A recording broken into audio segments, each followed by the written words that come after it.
Good morning, good afternoon, and good evening, Orgreps and future council members, and welcome back to another episode of CSO's Crash Course Modules, a short and brief introductory series showcasing all the committees within CSO itself. Today, we'll be talking about the face of the Council of Student Organizations, or CSO for short, the PNP Committee. And no, it isn't the PNP that you may be thinking about. PNP in CSO stands for Publicity and Productions. They envision themselves revolutionizing towards becoming a pioneer communications team aiming towards highlighting a culture of excellence, community empowerment, and innovation. Their mission is to provide the highest quality of service in all their responsibilities to the Council of Student Organizations and its accredited organizations by providing innovative and data-driven solutions to improve the standards of their creative processing guidelines. Naturally, being the publicity arm, the committee handles all the publication materials and digital assets of CSO. They also manage the organization's social media presence and website. Now, while that's all fairly clear-cut, PNP actually does a bit more than that. So, what do we do? Not only do we create the pubs exclusively for CSO, but we also check the pubs of organizations outside of CSO. Furthermore, the committee also checks the publicity materials of the member organizations under CSO. So take note. There are a lot of student organizations, so checking them can be tricky. And finally, one of our biggest selling points is that once you're inside the committee, you get to gain experience. So, fun fact, since not everyone can make pubs from the beginning, not all members who join have to have prior knowledge in editing. PNP is truly a safe space where both new and experienced individuals can learn. But first things first, you gotta throw out the formal processes out first. Namely, the system guidelines. As I've mentioned earlier, there are a lot of student organizations, so checking them can be tricky. Thankfully, PNP uses the Publicity Tracking System, or PTS for short, which is an automated tracker that logs all submissions sent to PNP for checking. The PTS is used to oversee all the publication materials submitted by other orgs, in which our members can screen and deem whether or not the PubMat, or the publication material for short, will be approved for posting. You're probably wondering, how can I submit these pubs to PNP? You can do this through the online publicity form, or OPA for short, which you fill out using the specifications of your pub, what kind of pub you're posting, and when and where you're going to post it. To add to that, there is another important detail and feature of the PTS that further streamlines the pub checking process for both you and the committee: the Activity Reference Number, or AR number.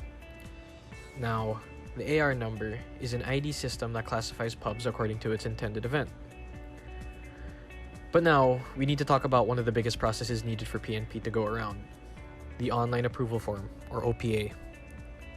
So when working around the OPA, you first need to acquire the link. And take note, this can change every year depending on the current PNP EXA team.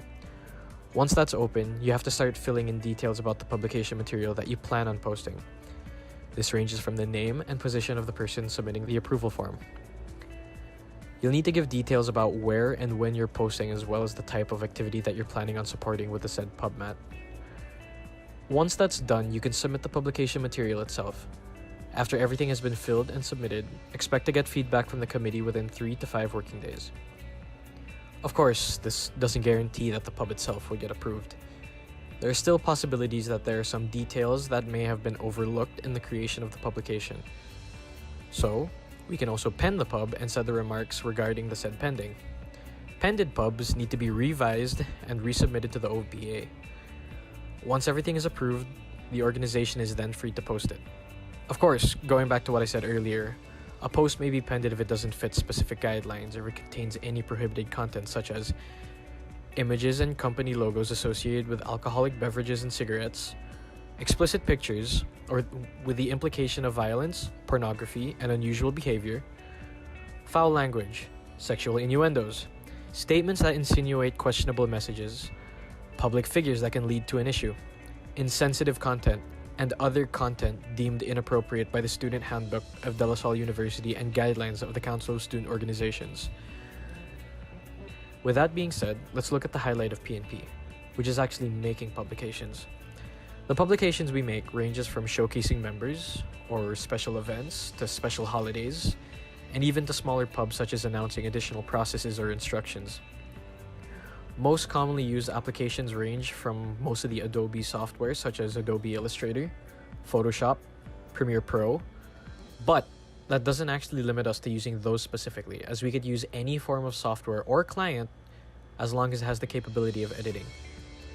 And with that, there are actually a few different forms of publication material that one must look out for. Let's look at the first one, which is the main poster. The main poster is the official poster for an event. As such, complete details are required if the pub is to be classified as such. Said details are of the following: time, date, venue, or the link if it's necessary, as well as the org and CSO logos. The next is a supplementary pub, which is used to support the main poster. A supplementary pub is a publicity material used to promote and support an activity that need not contain all the details of the activity. It is used to promote the publicity stunts and schemes in order to promote the activity. It is only subjected to the general guidelines for approval. Up next are the display photo, cover photo. The cover photo is a publicity material used as a background on the profile of an individual's social media account. And finally, the templates.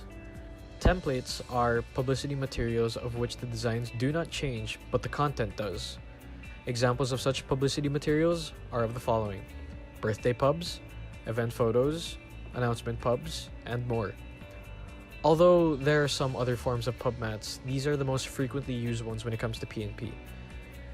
And with that, this concludes your PNP CSO crash course. Thank you for watching, and we hope to see you in the future.